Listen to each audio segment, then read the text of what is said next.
कहानी शुरू होती है एक पुरानी, जीर्ण शीर्ण सराय से, जो एक सुनसान रास्ते के किनारे बसी थी। यह सराय कभी व्यापारियों और यात्रियों के लिए रुकने की जगह हुआ करती थी, लेकिन अब यह खंडहर में बदल चुकी थी। इसकी लकड़ी की दीवारें सड़ चुकी थीं और छत के कुछ हिस्से ढह गए थे। खिड़कियों के शीशे टूटे हुए थे और उनके पीछे अंधेरा ऐसा था मानो वहां कोई सदी से नहीं गया हो। सराय के चारों ओर सूखी झाड़ियां और कांटेदार पौधे उगाए थे, जो इसे और भयावह बनाते थे। रात के समय जब हवा सराय के खाली कमरों से होकर गुजरती थी, तो एक ठंडी साए साए की आवाज गूंजती थी, जो किसी के फुसफुसाने जैसी लगती थी। आसपास के गांव वाले इस सराय को शापित सराय कहते थे।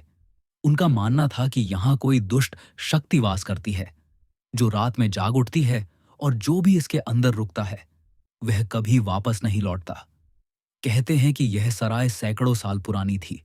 यह कभी एक क्रूर सराय वाला रहता था, जो यात्रियों को लूटता और उनकी हत्या कर देता था। उसने अपने काले कारनामों को छिपाने के लिए सराय के तहखाने में कई लाशें दफना दी थीं। लेकिन एक दिन एक यात्री, जो एक साधु था, ने उसके पापों को भांप लिया। साधु ने मरने से पहले सराय को श्राप दे दिया कि यहाँ की आत्माएं कभी शांति नहीं पाएंगी, और जो भी यहाँ रुकेगा वह उनकी क्रोधित आत्माओं का शिकार बनेगा। इसके बाद सराय वाला और उसका परिवार रहस्यमयी तरीके से गायब हो गया। गांव के बुजुर्गों की माने तो सराय में उन मृत यात्रियों की आत्माएं भटकती हैं, जो अपने हत्यारे का बदला लेना चाहती हैं। एक रात की बात है, जब आसमान में काले बादल छाए थे और ठंडी हवा चल रही थी। गांव का एक नौजवान, जो अपने साहस के लिए जाना जाता था, दोस्तों के साथ शर्त लगाकर सराय में रात बिताने का फैसला करता है।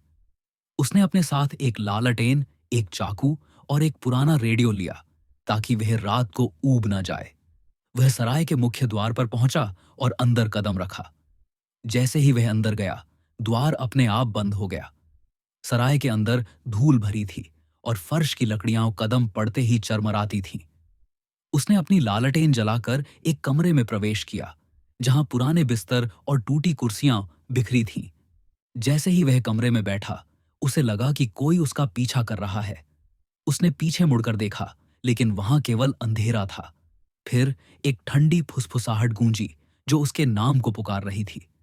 उसने अपनी लालटेन चारों ओर घुमाई, लेकिन रोशनी केवल दीवारों को ही उजागर कर रही थी। उसने रेडियो चालू किया, लेकिन उसमें केवल एक अजीब सी साए साए की आवाज आ रही थी। सराय के तहखाने की ओर जाने वाली सीढ़ियां दिखाई दी। उसने सोचा कि शायद तहखाने में कोई रहस्य छिपा है। जैसे ही वह सीढ़ियां उतरने लगा, उसे लगा कि कोई उसके कंधे पर हाथ रख रहा है। उसने तेजी से पलटकर देखा, लेकिन वहां कोई नहीं था। तहखाने में पहुंचते ही उसे एक पुराना ताला लगा संदूक दिखा। जैसे ही उसने संदूक को छुआ, सराय से एक भयानक चीख गूंजी। गांव वालों ने उस रात सराय की ओर से कई चीखें सुनी और फिर सन्नाटा छा गया। सुबह जब कुछ लोग सराय में गए, तो उन्हें केवल नौजवान की लालटेन और रेडियो मिला। रेडियो में अब भी वही साए साए की आवाज आ रही थी। वह खुद गायब था। समय के साथ सराय की कहानियां और डरावनी होती गईं। कुछ लोगों ने दावा किया कि उन्होंने सराय की खिड़कियों में एक साए को देखा, जो एक औरत की तरह लगता था।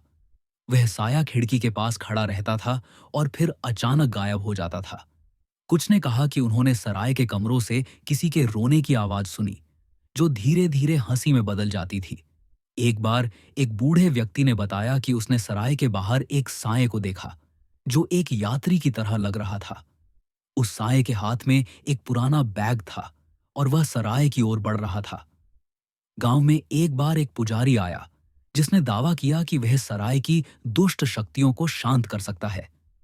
उसने अपने साथ पवित्र जल, मंत्रों की किताब और एक तावीज लिया। वह रात को सराय में गया और तहखाने में मंत्र पढ़ने लगा। शुरू में सब कुछ शांत था, लेकिन अचानक हवा तेज हो गई। सराय की दीवारें हिलने लगीं, मानो वे जीवित हो उठी हों। तहखाने से एक गहरी डरावनी आवाज गूंजी, जो किसी दानव के हंसने जैसी थी। पुजारी ने मंत्र पढ़ना जारी रखा, लेकिन उसकी आवाज कांपने लगी।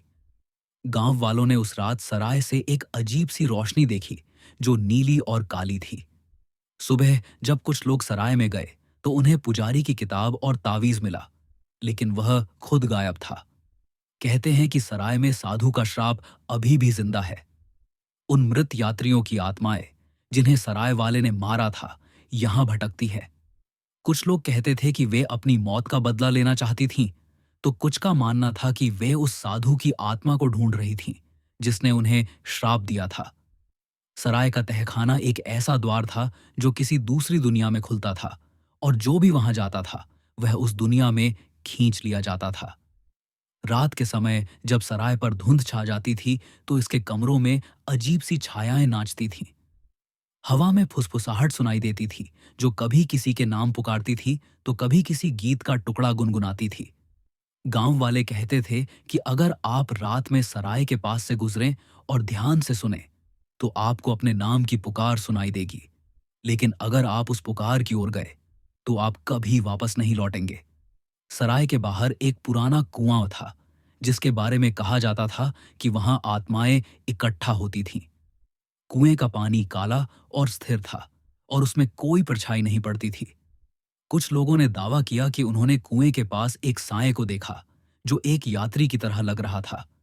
वह साया धीरे धीरे सराय की ओर बढ़ता था और फिर कुएं में गायब हो जाता था। आज भी वह सराय वैसे ही खड़ी है,